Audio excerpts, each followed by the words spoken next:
Hoy vamos a sumergirnos en los argumentos centrales del libro Historia del Comunismo, de Enrique Miguel Sánchez Motos. Es un análisis que busca desentrañar una de las ideologías más influyentes y, según el autor, más letales del siglo XX. Para empezar, el autor nos recibe con una imagen muy potente que va a marcar el tono de todo su análisis. Cito textualmente: "El rojo, bonito color, es el color de la pasión, pero también el de la sangre. Y esta tonalidad es la que ha teñido el camino del comunismo". Una frase que ya de entrada nos dice mucho. Y para darle una dimensión real a esa imagen, el libro no se anda con rodeos. De inmediato nos presenta una cifra que es simplemente impactante. Basándose en fuentes como el Libro Negro del Comunismo, habla de más de 100 millones de muertes, atribuidas a los regímenes comunistas solo en el siglo XX. Y esto, claro, nos lleva a una paradoja gigantesca, que es el corazón de este libro. ¿Cómo es posible? ¿Cómo un movimiento que prometía justicia, igualdad, libertad, termina, según este análisis, con un saldo tan catastrófico?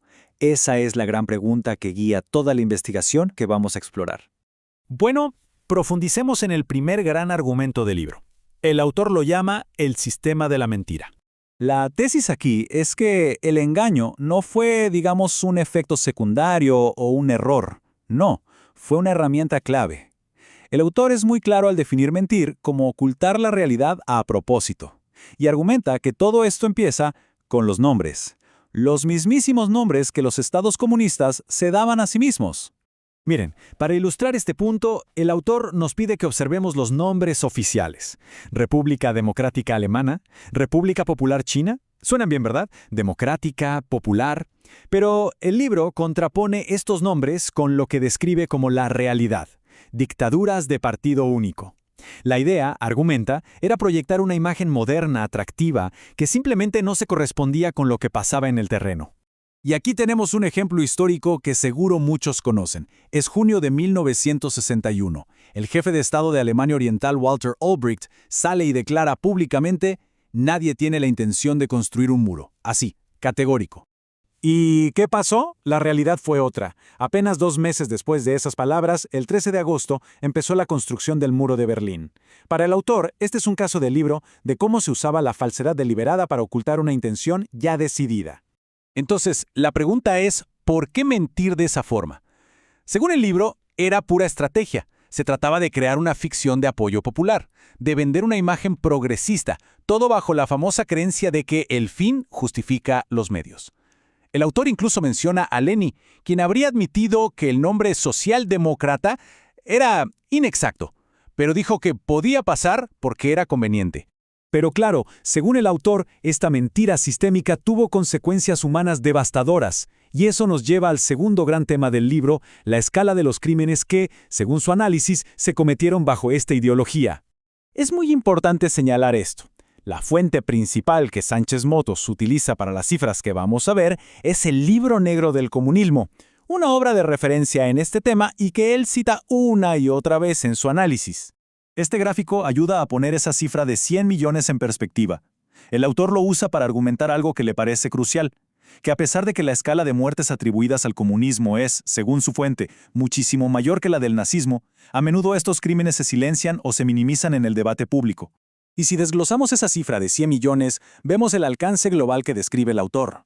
El gráfico, siempre basado en los datos de El Libro Negro, muestra que la mayoría de las víctimas se concentraron en China y la Unión Soviética. Sí, pero el impacto fue mundial. Llegó a Camboya, a Corea del Norte y a muchos otros lugares. Para que estos números no se queden en una simple abstracción, el libro entra en detalles, en crímenes muy específicos. Aquí vemos algunos ejemplos de la Unión Soviética: ejecuciones sin juicio, la Gran Purga de Stalin, la terrible deportación de los kulaks, los campos de concentración del Gulag y, por supuesto, la hambruna ucraniana, el Holodomor. Se busca así ponerle un rostro humano al costo de estas políticas. Y todo esto nos lleva al que es, quizás, el argumento más polémico del autor. El tercer punto de su análisis es la conexión directa que traza entre la filosofía de Karl Marx y la miseria que, según él, se generó en su nombre. Y aquí se plantea la pregunta del millón, una que ha estado en el centro del debate por décadas. ¿Fueron todos estos crímenes una desviación de las ideas de Marx? ¿Una mala interpretación? ¿O fueron, en cambio, el resultado lógico y directo de su propia teoría? Para responder a esa pregunta, el autor define lo que él considera los 3 pilares del comunismo, tal como se derivan de la teoría marxista. El primero, la aceptación de la violencia como método para cambiar la sociedad. El segundo, la implantación de la famosa dictadura del proletariado, que, en la práctica, se convirtió en una dictadura de partido único. Y el tercero, la eliminación total de la propiedad privada y de la economía de mercado. El punto clave, según el libro, es ese primer pilar. El autor argumenta que la violencia no fue un invento de Lenin o de Stalin, sino que el mismísimo marxismo ya subrayaba la necesidad de la violencia para cambiar las condiciones existentes. Lo ve como un elemento que estaba ahí desde el principio, en el ADN de la ideología. Y esta línea de tiempo busca trazar esa conexión de forma visual. Miren la secuencia. Todo empieza en 1848 con el Manifiesto Comunista y su llamado a derrocar el orden. Luego, en 1917, la revolución bolchevique lo pone en práctica. Para 1918, Lenin ya está ordenando un terror masivo e implacable. Y todo esto culmina en eventos como la Gran Purga de Stalin. Para el autor, la línea es directa. La teoría condujo al terror. Con todo esto sobre la mesa, llegamos a la parte final del análisis, la ideología, puesta en el banquillo de los acusados. La conclusión del libro es, la verdad, demoledora. Sostiene que lo que la historia nos ha mostrado del comunismo no es un error, ni una mala aplicación de una buena teoría. Muy por el contrario, para el autor, lo que se vio fue la implementación lógica y coherente de los principios que ya estaban en el marxismo desde el inicio. Y para rematar este argumento, el autor recurre a una anécdota atribuida a Ronald Reagan que dice así: ¿Cómo se distingue a un comunista? Es alguien que lee a Marx y a Lenin. ¿Y cómo se distingue a un anticomunista? Es alguien que entiende a Marx y a Lenin. La idea es clara, que una comprensión profunda de la ideología, según esta visión, lleva inevitablemente a rechazarla.